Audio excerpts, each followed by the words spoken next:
সমস্ত আকরিক খনিজ কিন্তু সমস্ত খনিজ আকরিক নয়। প্রলেপ দেওয়ার সময় কোনটিকে ক্যাথোড কোনটিকে অ্যানোড হিসাবে ব্যবহার করবে তা মনে রাখবে। আর বিশেষ করে একটি উদাহরণ সহ, যেমন সোডিয়াম ক্লোরাইডের গঠন, এরপরে আসি আলো। লুইস ডট গঠন, বিশেষ করে জল, অ্যামোনিয়া, এই সংকেত থেকে আমরা দুটি যৌগকে প্রকাশ করতে পারি।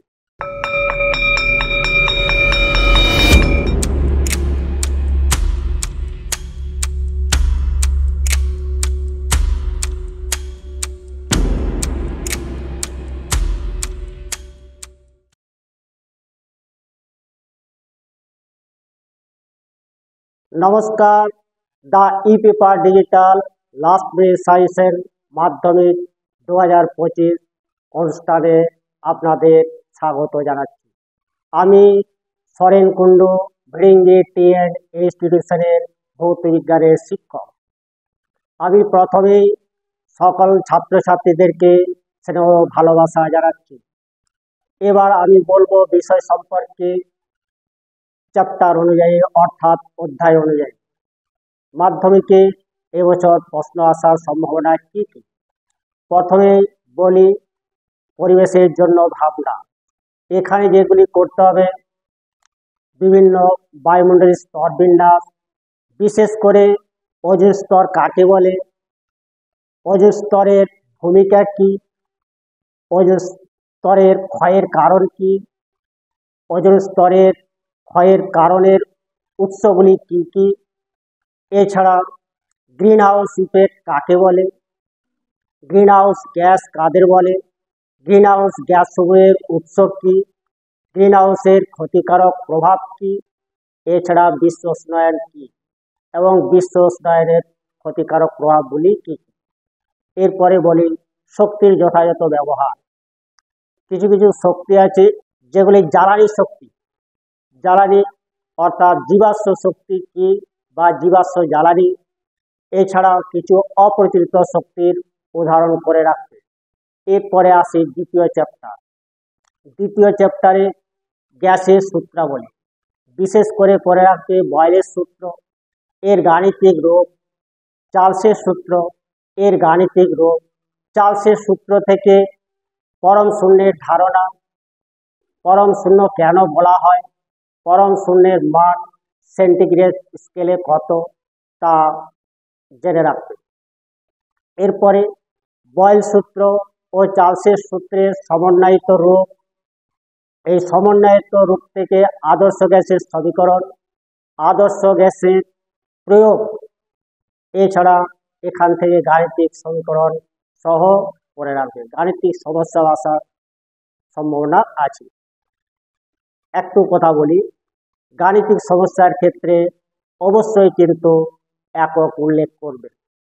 এরপরে আসি তৃতীয় অধ্যায়, রাসায়নিক গণনা। রাসায়নিক গণনায় প্রথমেই তোমাদেরকে করতে হবে যে সমীকরণগুলি থাকবে সেগুলিকে সমতা বিধান সমীকরণ হিসাবে লিখতে হবে।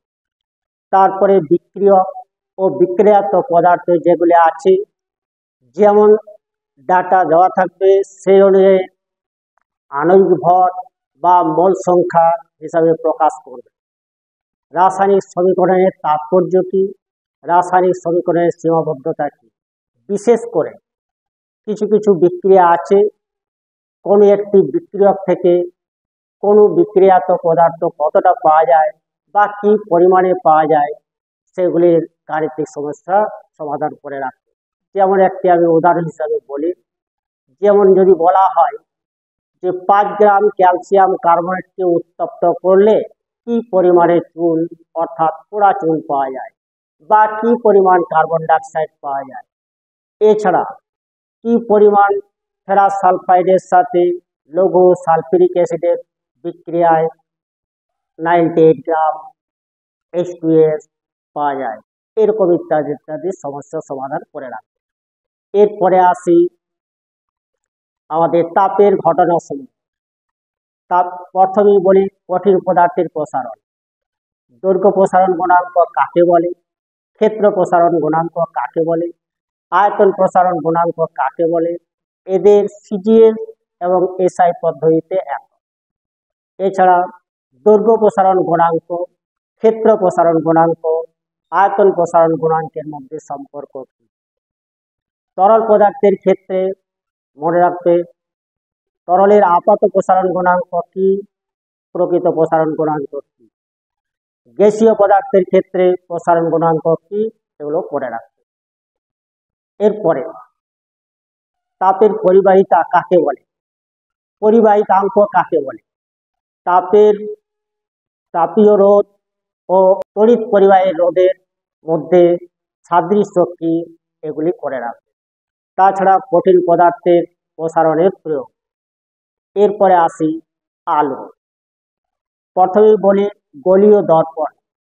গলীয় দর্পণ কাকে বলে, উত্তল অবতল দর্পণ কাকে বলে, এদের মেরু কাকে বলে, বক্রতা ব্যাসার্ধ কাকে বলে, ফোকাস ও ফোকাস দৈর্ঘ্য কাকে বলে, ফোকাস দৈর্ঘ্য ও ফোকাস দৈর্ঘ্য ও বক্রতা ব্যাসার্ধের মধ্যে সম্পর্ক কি, এটি করে রাখবে। এরপরে আসি প্রতিসরণ। প্রতিসরণ কাকে বলে, প্রতিসরণের সূত্রগুলি কি কি, এগুলো করে রাখবে। প্রতিসরাঙ্ক কাকে বলে, পরম প্রতিসরাঙ্ক কি, এছাড়া কোনো একটি বিশেষ বস্তুর প্রতিসরাঙ্ক দেওয়া থাকে বলতে কি বোঝায়, যেমন কাচের প্রতিসরাঙ্ক 1.5 বলতে কি বোঝায়, এই ধরনের প্রশ্ন করে রাখবে। এরপরে আসি ন্যূনতম চ্যুতি কোণ। এছাড়া লেন্স কাকে বলে, লেন্সের শ্রেণীবিভাগ, উত্তরলের অবতল লেন্স কাকে বলে, উত্তর লেন্স ও অবতল লেন্সকে সহজে চেনার উপায় কি, উত্তর লেন্সের ফোকাস কাকে বলে, প্রধান অক্ষ কাকে বলে, আলো কেন্দ্র কাকে বলে, এই সংজ্ঞাগুলি করে রাখবে। বস্তুর বিভিন্ন অবস্থানের জন্য উত্তর লেন্স ও অবতল লেন্স দ্বারা কিভাবে প্রতিবিম্ব গঠিত হয় তা রেখাচিত্রের সাহায্যে অভ্যাস করে রাখবে। বিশেষ করে উত্তর লেন্সকে আতস কাচ হিসাবে ব্যবহার করা হয়, এই প্রশ্নটি অনেকবারই আসার সম্ভাবনাও আছে। এরপরে বলি আলোর বিচ্ছুরণ কাকে বলে, আলো যে সাদা আলো যে 7টি বর্ণের সমষ্টি, সেটা কিভাবে জানা যায়, সেটাও করে রাখবে। আর এই 7টি বর্ণের মধ্যে কোনটির তরঙ্গ দৈর্ঘ্য বেশি, কোনটির তরঙ্গ দৈর্ঘ্য কম, সেটিও করে রাখবে। এরপরে আসি চলতড়িৎ। আধান কি, অর্থাৎ তড়িৎ আধান কি, দুটো তড়িৎ আধানের মধ্যে আকর্ষণ বা বিকর্ষণ বল সংক্রান্ত কুলম্বের সূত্র করে রাখবে। তড়িৎ বিভব কি, বিভব পার্থক্য কি, তড়িৎ চালক বল কি, সংজ্ঞা করে রাখবে এবং এদের একক করে রাখবে। ওহমের সূত্র কাকে বলে, অর্থাৎ ওহম সূত্রের বিবৃতি দেবে। ওহমের সূত্র থেকে কিভাবে রোধের ধারণা পাওয়া যায়।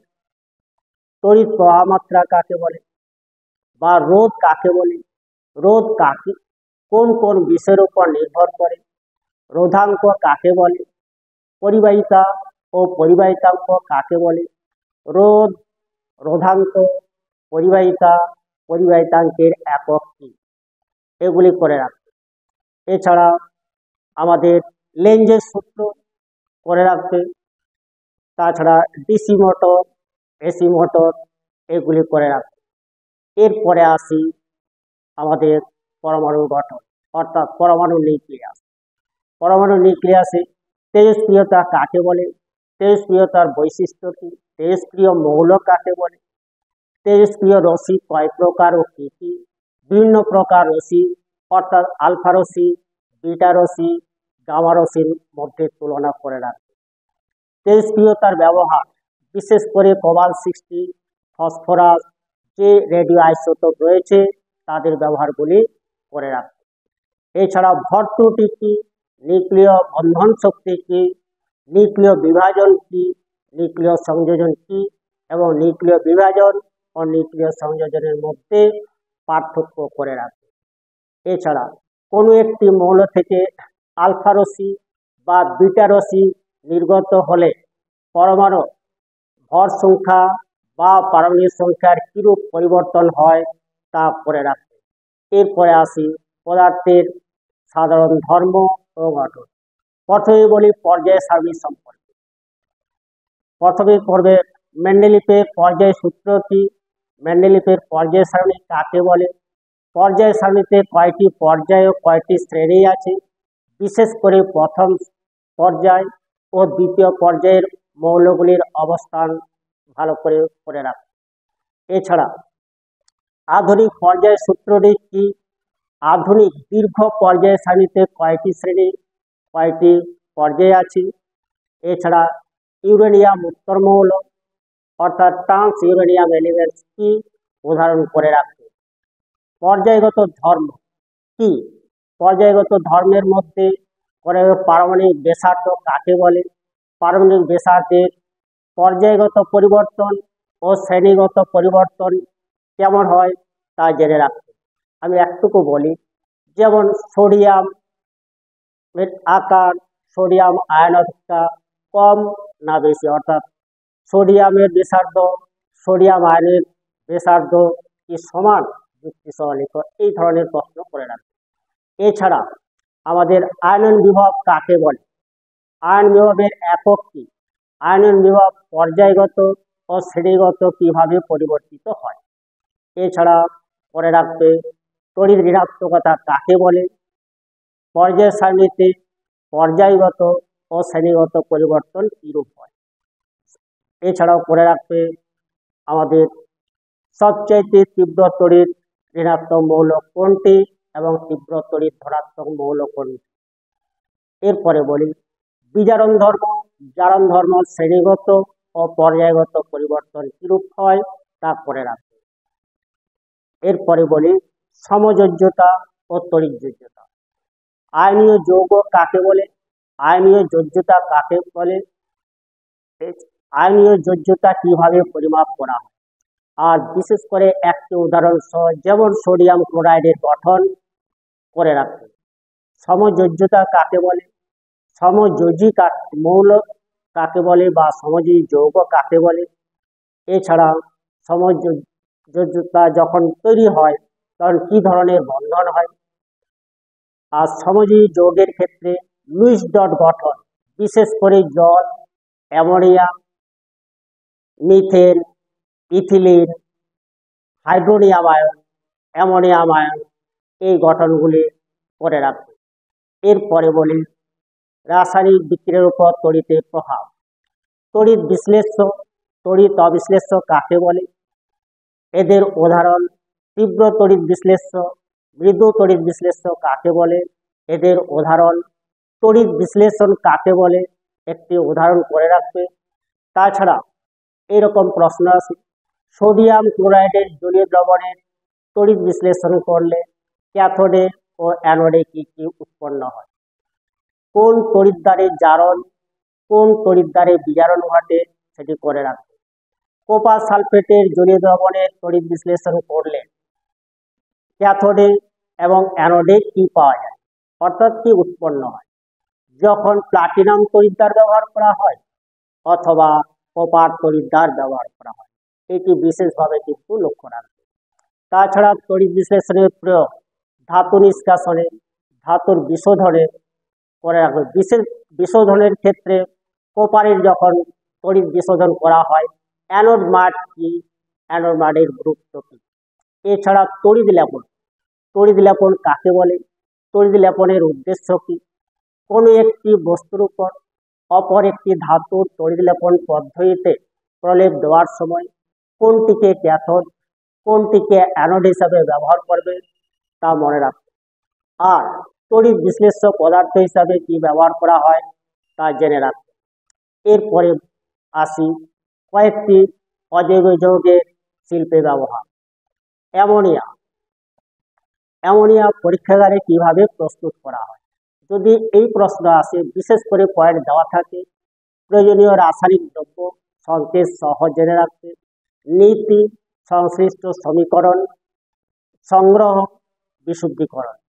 অ্যামোনিয়ার ক্ষেত্রে অ্যামোনিয়ার বিজারণ ধর্ম, অ্যামোনিয়ার সাথে সোডিয়ামের বিক্রিয়া করে রাখবে, অ্যামোনিয়ার সাথে কয়েকটি ধাতব লবণের বিক্রিয়া, বিশেষ করে ফেরিক লবণ, কপার সালফেট লবণ, অ্যালুমিনিয়াম ক্লোরাইড, জিঙ্ক লবণের বিক্রিয়া করে রাখবে। এরপরে বলি H2S অর্থাৎ হাইড্রোজেন সালফাইড। পরীক্ষাগারে কিভাবে হাইড্রোজেন সালফাইড প্রস্তুত করা হয়, তার জন্য প্রয়োজনীয় রাসায়নিক দ্রব্যগুলি কি কি, সংশ্লিষ্ট সমীকরণ, নীতি, শর্ত, গ্যাসকে কিভাবে সংগ্রহ করা হয়। এরপরে H2S এর বিজারণ ধর্ম, H2S কে কিভাবে শনাক্ত করা হয়। আবার কিছু লবণের জলীয় দ্রবণে H2S গ্যাস চালানো করলে কি কি পাওয়া যায় তাদের বর্ণ সহ করে রাখবে। এরপরে বলি নাইট্রোজেন। নাইট্রোজেন কিভাবে পরীক্ষাগারে প্রস্তুত করা হয়, পরীক্ষাগারে প্রস্তুতির জন্য প্রয়োজনীয় রাসায়নিক দ্রব্য কি কি, রাসায়নিক সমীকরণ সহ, শর্ত সহ এগুলো করে রাখবে। নাইট্রোজেনের সাথে ক্যালসিয়াম কার্বাইডের বিক্রিয়াটি খুব ভালো করে রাখবে, কারণ এখানে নাইট্রোলিন পাওয়া যায়। এই নাইট্রোলিন কি এভাবেও প্রশ্ন আসে যে নাইট্রোলিন কি, নাইট্রোলিনের ব্যবহার কি। এছাড়া নাইট্রোজেনের শনাক্তকরণ, অ্যামোনিয়া শনাক্তকরণ, H2S এর শনাক্তকরণ করে রাখবে।